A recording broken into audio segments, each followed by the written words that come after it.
Hello everyone, this is Dr. Madhuri from Team MDS Concur. So we'll continue with the taste pathway applied aspects as we have discussed the physiology part of the taste pathway, the basic paper one.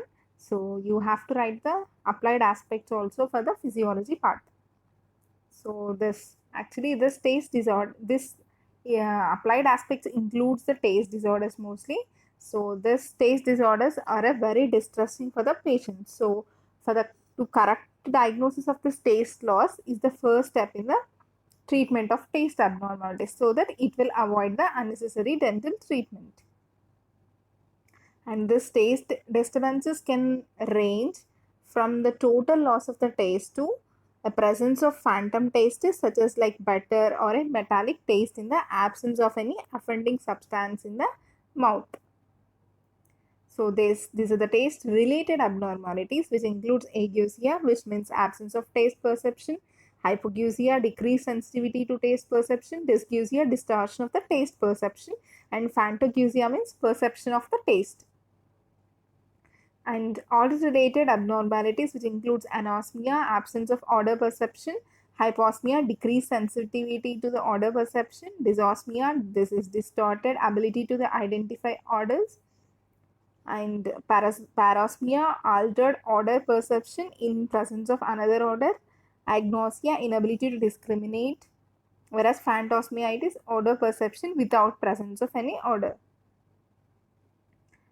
So coming to anosmia, these are the reasons for anosmia, which include the intranasal airway obstruction, or a intranasal mucosal destruction, or a intranasal surgery because producing injury to the olfactory nerve. So these are the all other reasons for the anosmia.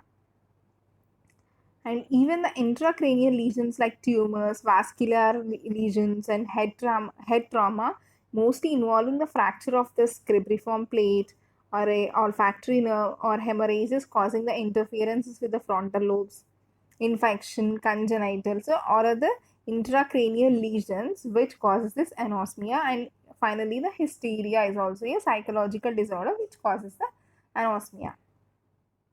Then coming to the reasons for ageusia and hypogeusia. So in the mouth, maybe because of the coated tongue, glossitis, epithelioma, or cancer phobia can causes this ageusia and hypogeusia. And the nervous reasons like the Bell's palsy, neuralgias, all these neuralgias and multiple sclerosis can cause this ageusia or hypogeusia.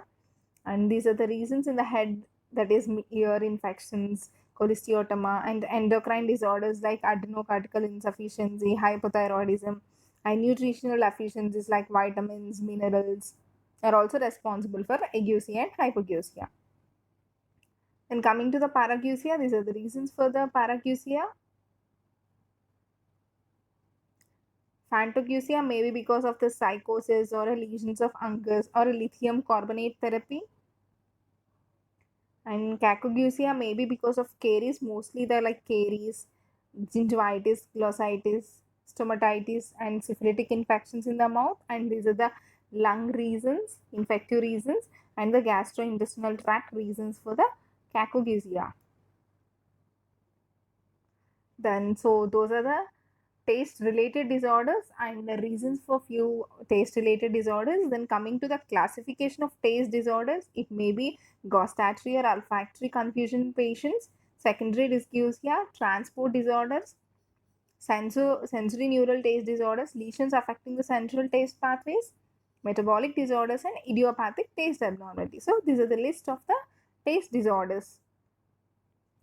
Then the evaluation of the gustatory function can be done with a methylene blue staining or a topical anesthesia or a taste test. So here the information it is given for the electrogustometry, which is an advanced and very important in the applied aspect of this taste pathways. Then in the laboratory testing you can actually this taste related disorders or a taste disorders has many causes or etiological parts, so even many laboratory testings can be done like blood glucose tolerance test, triglycerides, lipoproteins, blood urea, nitrogen, and thyroid function studies. And finally even few neural disorders or a neuromas or a tumors are responsible for this taste disorders. Even the CT and MRI also help to diagnose the intracranial lesions or the extracranial lesions. Then that completes the portion of this diagnosis. Then management, like it includes the pharmacologic and non-pharmacologic. Pharmacologic includes the amino acid glutamine. Glutamine can be taken, or a zinc gluconate. And in the burning mouth syndrome, as it is a psychological etiology is present, you can use the tricyclic antidepressants which improve the sensation.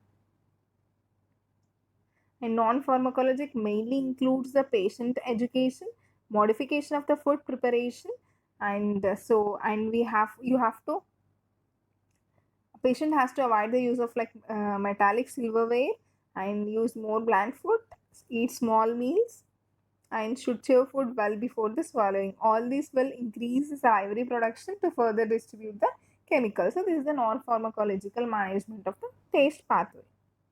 Defect in the taste pathway. So these are the inferences for this video.